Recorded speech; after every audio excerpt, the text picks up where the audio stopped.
आज का टॉपिक है दोस्त, सहयोग पाने के लिए सहयोग करना पड़ता है। ये जीवन का उसूल है।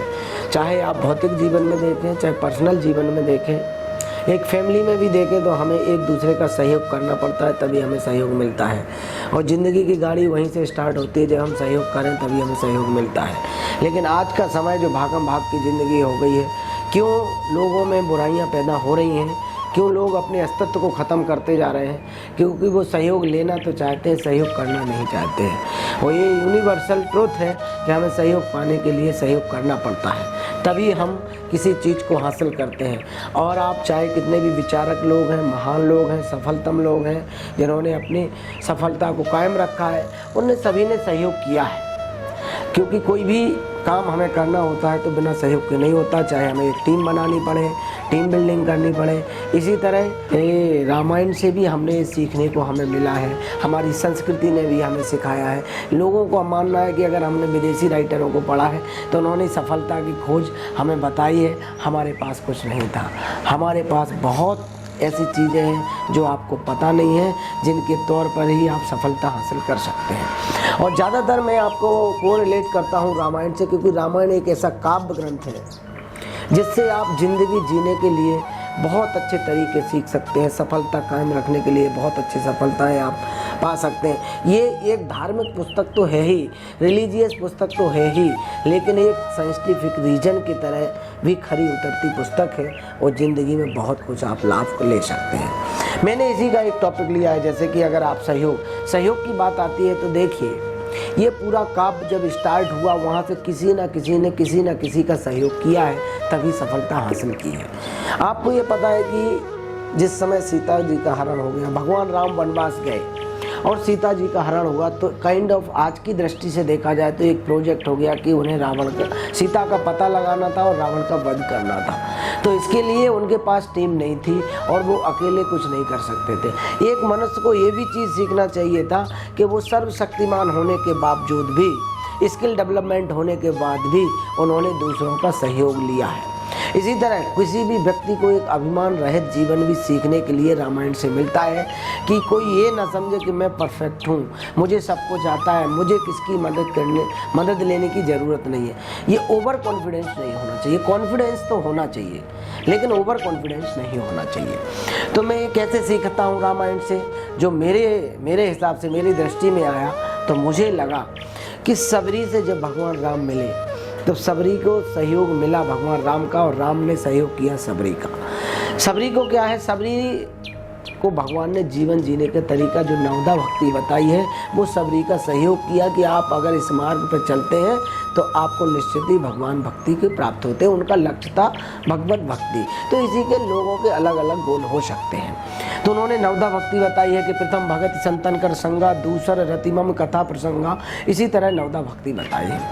और भगवान सबरी ने भी भगवान का क्या सहयोग किया है कि भगवान को उन्होंने बताया है कि आपको सीता की खोज करनी है तो आपको आगे चल के पंपापुर नाम का एक पर्वत है, उस पर जाकर के आपको सुग्रीव से मित्रता करनी होगी, जो वानर राज है। अगर उनसे आपने मित्रता की, हनुमान जैसे आपको वहाँ पे उनके मंत्री हैं, तो वो आपकी हेल्प होगी और आपका सीता को पता करने में आपकी वो मदद कर सकते हैं। तो देखिए बॉन्डन, देखिए आज की भाषा में इसे कह सकते एग्रीमेंट हुआ है, क्योंकि सबको एग्रीमेंट की ज़रूरत है तभी काम होता है दोस्त।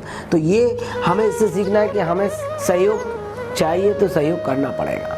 इसमें देखिए तालमेल हुआ है सबरी को भगवान राम के भक्त और भगवान के साथ भी सहयोग की भावना एक दूसरे के साथ रहते, जबकि भगवान समर्थवान थे, वो कुछ भी कर सकते थे। सृष्टि विलास भ्रष्ट लय हुई, एक भ्रष्टि को इधर उधर करने में सृष्टि भी पलट सकती, लेकिन उन्होंने मनुष्य रूप रखने के बाद भी, समर्थवान होने के बाद भी सहयोग करने की भावना रखी है। तो सबसे अच्छा गुण है कि हमें अभिमान रहित जीवन जीना चाहिए और दूसरों का सहयोग करना चाहिए। अब आप देखिए जटायु और राम का मिलन हुआ, इसमें भी एक दूसरे की सहयोगिता की भावना आती है। जब उस समय भी देखिए, ये अभी तो वो सुविधाएं नहीं है, वो टेक्नोलॉजी नहीं है जो उस समय हुआ करती थी। एक विमान उड़ रहा था, दूसरे विमान से देख लिया जाता था कि उस विमान में क्या हो रहा है। ये टेक्नोलॉजी पहले हुआ करती थी, आज नहीं है। अभी एक विमान से दूसरे विमान का पता नहीं लगाया जा सकता। उस समय ये विमान ही होगा, जटायु जी होंगे और वो उड़ रहे होंगे, देखा होगा कि रावण के विमान में एक असहाय स्त्री चिल्लाते हुए विलपते हुए सीता जी या कोई भी स्त्री उन्होंने समझा होगा, माँ सीता समझा होगा, तो मतलब अपहरण होकर जा रहा, उसी समय उन्होंने उन पर अटैक किया और उनको बचाया। बचा पाए या ना बचा पाए, ये कर्म की गति है। कर्म तो हमें करना था, फल की आशा नहीं करनी थी। तो उस समय उन्होंने अटैक किया और रावण को इतना परेशान किया, रावण भी मूर्छित हो गया। लेकिन रावण बहुत बलवान था, उसने जटायु के पंख काट दिए और जटायु नीचे गिर गए। भगवान ढूंढते ढूंढते आए, जटायु से मिले, जटायु ने अपनी सारी बात बताई। तो देखो, जटायु ने सहयोग किया भगवान राम का। उन्होंने बताया कि रावण सीता को हर के ले गया है और इस साइड जा रहा था, सहयोग हुआ। लेकिन भगवान ने भी उसका अंतिम संस्कार अपने पिता की तरह किया कि जो अपना पिता का संस्कार करते वैसे अग्निदान दिया और जटायु का भी सहयोग किया और जटायु भी परम धाम को गया। तो हमें एक बहुत बड़ी सीख लेनी चाहिए हमेशा कि अगर हमारी कोई मदद कर रहा तो हमें भी मदद करनी चाहिए, और हमें किसी का सहयोग चाहिए तो उसका भी सहयोग करना पड़ेगा।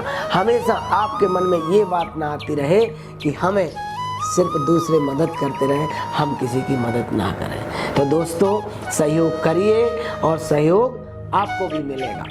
जब बात आती है, दो चीज़ें आपको मैंने बता दी हैं कि किसने किसकी मदद की है। अब आप देखिए, हनुमान जी मिले हैं विभीषण से।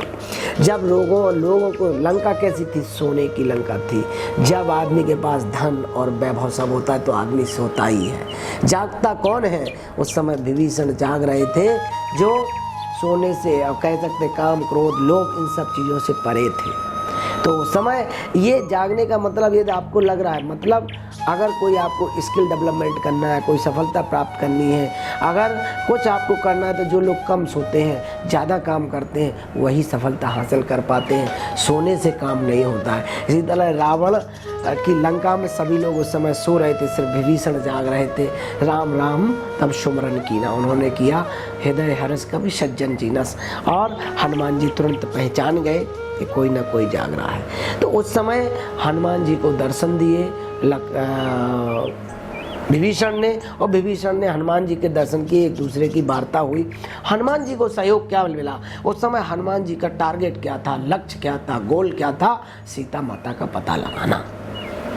तो हमेशा इस तरह से हमें अपने टारगेट और लक्ष्य और गोल बिल्कुल हमेशा, अगर सोते जागते, रात में, दिन में, कभी भी कोई पूछता है, आपके सामने होना चाहिए। क्योंकि विचार ही, एक विचार ही वो वस्तु बन जाता है, और माइंड का विचार ही आपकी धरा पे उतर जाता है। तो उनके पास गोल था, लक्ष्य था, तो उन्होंने पता किया। उन्होंने उनको बताया कि सीता माता का पता कहाँ है, अशोक वाटिका कहाँ मिलेंगी, कैसे आपको जाना, ये सारी चीज़ें उन्होंने पता बताया कि आपको भी भगवान के शरण में जाना चाहिए। तो आपको, उनका लक्ष्य था भगवान को प्राप्त करना। तो इसमें देखिए, कोई भी बात आप रामायण में ले लीजिए, सबके अपने अपने गोल डिसाइड है, सबके अपने अपने लक्ष्य डिसाइड है, सबके अपने अपने संकल्प डिसाइड है। इसी तरह जीवन में हर व्यक्ति का संकल्प होना चाहिए, तभी वो पूर्णता को प्राप्त हो सकता है। तो यहाँ भी हनुमान ने सहयोग विभीषण का किया और विभीषण ने सहयोग हनुमान का किया है। अब बात आती है कि सुग्रीव और राम की मित्रता, ये तो बहुत ही अद्भुत है। एक मित्रता के लिए भी हमें पता चलता है कि हमें भी मित्रता कैसी निभानी चाहिए। आज क्यों मित्रताएं बिगड़ रही हैं, क्यों परिवार बिखर रहे हैं? क्योंकि आज सहयोग की भावना जीवन से खत्म हो गई है। यहाँ पे भी एग्रीमेंट हुआ है, अग्नि को साक्षी मानकर भगवान राम ने और सुग्रीव ने मित्रता की है। राम को जरूरत थी सीता के पता लगाना, क्योंकि उनके पास सेना नहीं थी, और सुग्रीव को भी उनके भाई ने परेशान किया था, तो उनको भी जरूरत थी। दोनों की विशेषता देखो, दोनों ही अपनी भार्या के लिए लड़ रहे थे, अपनी स्त्री के लिए लड़ रहे थे, और दोनों की स्त्री दोनों के पास नहीं थी। फिर भी अगर आपने सहयोग, इसी तरह सफलता को अट्रैक्ट करती है दोस्त, और दूसरों की प्रसन्नता एक दूसरे को अट्रैक्ट करती है। जब अगर दूसरे की सफलता देख के आपके मन में खुशी का विचार आता है, तो डेफिनेटली आप एक दिन सफल हो जाएंगे। लेकिन अगर कोई दूसरा सफल होता है और आप उसके दुर्विचार रखते हैं और ईर्ष्या रखते हैं, जेलसी रखते हैं, तो आप सफल नहीं हो सकते, क्योंकि वो सफलता भी उसी के पास जाना चाहती है जो उसका सम्मान करता है, जो उसका रिस्पेक्ट करता है, जो उससे प्रसन्न होता है। तो इसलिए ज़िंदगी में हमें प्रसन्न रहना चाहिए और हमारे पास गोल होना चाहिए और दूसरों का हमें सहयोग करना चाहिए। तो पूरे इस काव्य पाठ में देख लीजिए, चाहे वो दुश्मन हो, चाहे मित्र हो, चाहे शत्रु हो, सबने एक दूसरे का सहयोग किया है। यहाँ तक कि रावण तो भगवान राम का शत्रु था, लेकिन जब भगवान राम ने वहाँ पे रामेश्वरम में भगवान शिव की स्थापना की है, तो वो एक गुरु बन के आया, क्योंकि रावण कितना विद्वान कोई नहीं था। 4 वेद 18 पुराण 6 शास्त्र का ज्ञाता था। उस समय पुरोहित बन के आए और भगवान राम का सहयोग किया शिवलिंग की स्थापना में। तो यहाँ पे तो कोई ना कोई सहयोग कर रहा है। तो हमारा इस कहानी से सिर्फ एक मोटिव निकला है कि हमें कोई भी, चाहे आप पैसे वाले हो जाए, धन संपत्ति आपके पास बहुत हो जाए, या आपके पास स्किल डेवलपमेंट हो जाए, पद हो जाए, प्रतिष्ठा हो जाए, लेकिन आपको हमेशा सहयोग की भावना रखनी चाहिए, दूसरों का भला करना चाहिए, तभी आपका भला होगा।